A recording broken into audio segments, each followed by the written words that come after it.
আসসালামু আলাইকুম বন্ধুরা, কেমন আছেন সবাই? আশা করি সবাই ভালো আছেন। আমিও আলহামদুলিল্লাহ ভালো আছি। বন্ধুরা, আজ আমরা বানাবো মজার স্বাদের পালং শাক দিয়ে নলা মাছের ঝোল। এই তরকারিটা অত্যন্ত স্বাস্থ্যকর, তাই আপনারা ট্রাই করে দেখতে পারেন। তাই প্রথমেই আমি আমার প্রয়োজন অনুযায়ী কিছু তাজা পালং শাক নিয়ে নিলাম। এগুলোই আমি রান্না করব আজকে। নিয়েছি কয়েক টুকরা মাছ, এগুলো আমি ধুয়ে নিয়েছি।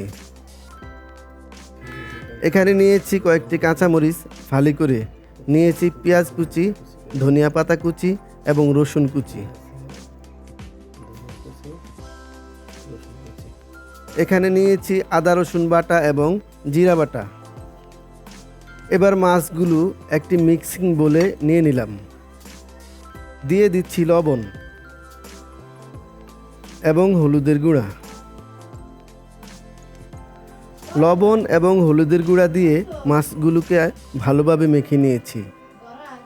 দেখুন, এখানে আমি মাছগুলোকে ভালোভাবে মেখে নিয়ে কিছুক্ষণ ঢেকে রেখেছিলাম।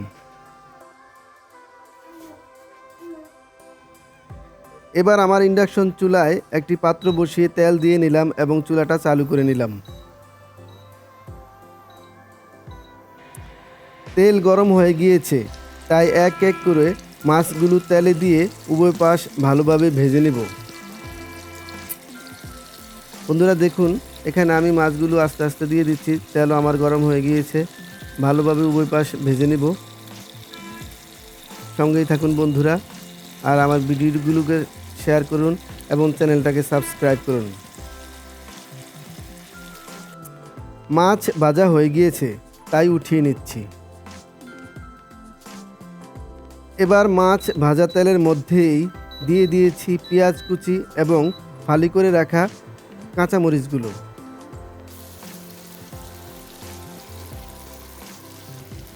দিয়ে দিচ্ছি রসুন কুচি।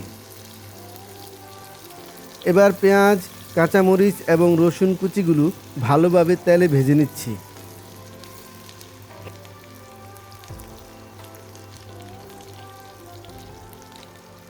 পেঁয়াজ, কাঁচামরিচ এবং রসুন কুচিগুলোর সাথে দিয়ে দিচ্ছি আদা রসুন বাটা। এগুলোকে ভেজে একেবারে বাদামি কালার করে নিব।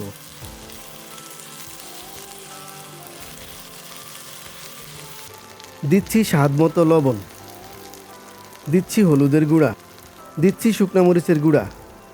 এবার সামান্য পানি দিয়ে মশলাগুলোকে কষিয়ে নেব, ভালোভাবে কষিয়ে নেব। বন্ধুরা দেখুন, আপনারা দিয়ে দিলাম জিরা বাটা। যেহেতু ইন্ডাকশন চুলা, পানি তাড়াতাড়ি শুকিয়ে যায়, তাই জিরা বাটা দেওয়ার পর আরেকটু পানি যোগ করে নিলাম। আমার মশলা কষানো হয়ে গিয়েছে, তাই দিয়ে দিচ্ছি ধুয়ে রাখা পালং শাকগুলো। বন্ধুরা, পালং শাক অত্যন্ত পুষ্টি সমৃদ্ধ একটি শাক, আর এই শীতকালে প্রচুর পরিমাণে শাক পাওয়া যায়, পালং শাক পাওয়া যায়। তো আপনারা এই পালং শাকটি খেয়ে দেখতে পারেন, আর আমি যেভাবে রান্না করেছি সেভাবে রান্না করতে পারেন। শাকগুলো থেকে পানি ছেড়ে দিয়েছে, তাই এবার কিছুক্ষণ ঢাকনা দিয়ে রাখবো। 3 মিনিট ঢাকনা দিয়ে রেখে এবার শাকগুলো একটু নেড়ে জটলা থাকলে ছাড়িয়ে নিব।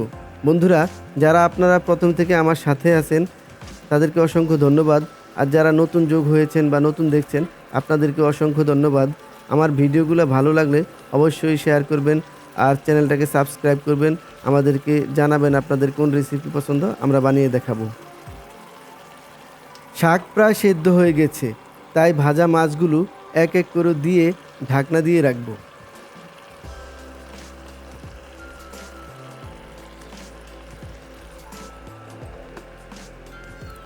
মাছ দিয়ে ঢাকনা দেওয়ার 2 মিনিট পর পানি শুকিয়ে যাচ্ছে দেখে আরও 1 কাপ পানি দিয়ে দিলাম।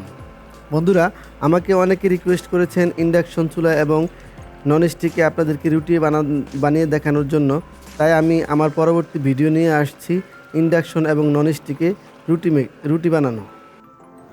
এখানে আমি প্রতি 2 মিনিট অন্তর অন্তর ঢাকনা উঠিয়ে মাছগুলো উল্টিয়ে নেড়ে দিয়েছি। বন্ধুরা, পরবর্তী যে ভিডিও আসছে রুটি বানানোর ভিডিও, সেই ভিডিওর মধ্যে আরও একটি নতুন চমক থাকবে, সেটা হচ্ছে রুটি মেকারের একটি চমক। আমি এই রুটি মেকার দিয়ে রুটি বানিয়েছি এবং পরবর্তীতে তা ইন্ডাকশনে ভেজেছি। অবশেষে আমার নলা মাছ এবং পালং শাকের ঝোল রান্না হয়ে গিয়েছে। দেখুন এই যে রান্না হয়ে গিয়েছে প্রায়। এবার পরিবেশন করার জন্য একটি বোলের মধ্যে ঢেলে নিচ্ছি।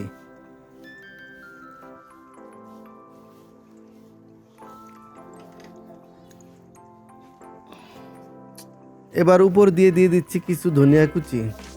এই তো হয়ে গেল স্বাস্থ্যকর এবং অত্যন্ত মজার নলা মাছ আর পালং শাকের ঝোল।